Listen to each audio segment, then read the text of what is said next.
नमस्कार, लोकमत भारत की खास पेशकश में आपका स्वागत है। मैं हेमंत शर्मा अभिवादन स्वीकार करें। विदेशी फंडिंग को नियंत्रित करने वाले विदेशी अंशदान विनिमय अधिनियम FCRA में प्रस्तावित संशोधन को लेकर केंद्र सरकार और विपक्ष के बीच राजनीतिक बहस तेज हो गई है। मिजोरम के मुख्यमंत्री लाल दुहोमा की केंद्रीय गृह मंत्री अमित शाह से मुलाकात ने इस मुद्दे को और अधिक चर्चा में ला दिया है। मिजोरम जैसे राज्यों में जहां बड़ी संख्या में सामाजिक और धार्मिक संस्थाएं विदेशी सहायता से शिक्षा, स्वास्थ्य और सामुदायिक सेवाओं में सक्रिय है, वहां इन संशोधनों को लेकर विशेष चिंता व्यक्त की जा रही है। FCRA का मूल उद्देश्य भारत में आने वाले विदेशी चंदे की निगरानी करना है, ताकि यह सुनिश्चित किया जा सके कि विदेशी धन का इस्तेमाल पारदर्शी और कानूनी तरीके से हो। सरकार का तर्क है कि विदेशी फंडिंग का दुरुपयोग रोकना राष्ट्रीय सुरक्षा और आर्थिक पारदर्शिता के लिए आवश्यक है।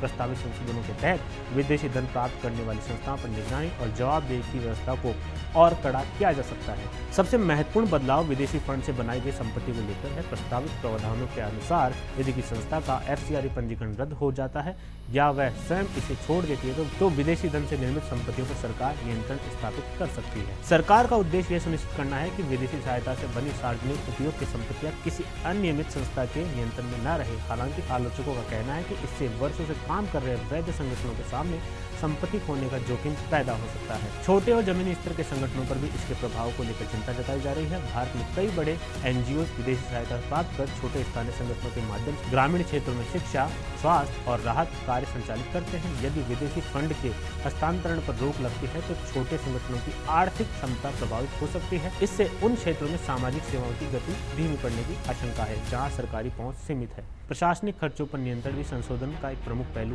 पहले ही FCRA के तहत विदेशी धन का एक सीमित हिस्सा प्रशासनिक खर्चों के लिए इस्तेमाल किया जा सकता है। सरकार इसे वित्तीय अनुशासन का उपाय मानती है, जबकि NGOs का तर्क है कि कर्मचारियों का वेतन, कार्यालय संचालन और निगरानी व्यवस्था भी सामाजिक कार्यों का आवश्यक हिस्सा है। अत्यधिक नियंत्रण से संस्थाओं की कार्यक्षमता प्रभावित हो सकती है। धार्मिक संस्थाओं को लेकर यह संशोधन सबसे अधिक विवादास्पद है।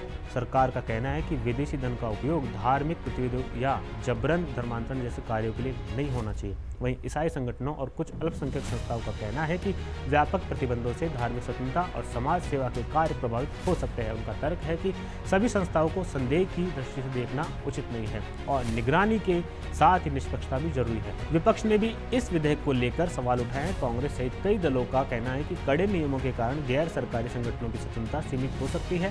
विपक्ष का आरोप है कि नए प्रावधानों का इस्तेमाल सरकार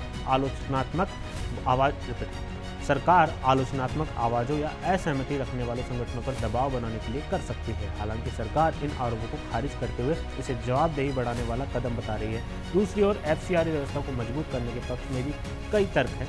भारत में विदेशी फंडिंग से जुड़े कुछ मामलों में वित्तीय अनियमितताओं और नियम उल्लंघन की शिकायतें सामने आती रही है। ऐसे में पारदर्शिता बढ़ाने, धन के वास्तविक उपयोग की निगरानी करने और संदिग्ध गतिविधियों पर रोक लगाने के लिए कड़े नियम आवश्यक माने जाते हैं। कुल मिलाकर FCRA संशोधन विधेयक केवल विदेशी चंदे का मुद्दा नहीं, बल्कि यह सरकार की राष्ट्रीय सुरक्षा प्राथमिकताओं और नागरिक समाज की स्वतंत्र भूमिका के बीच संतुलन का प्रश्न है। प्रभावी कानून वही होगा जो एक ओर विदेशी धन के दुरुपयोग को रोके, दूसरी ओर ईमानदारी से काम कर रहे सामाजिक संगठनों के लिए अनावश्यक बाधाएं न खड़ी करे।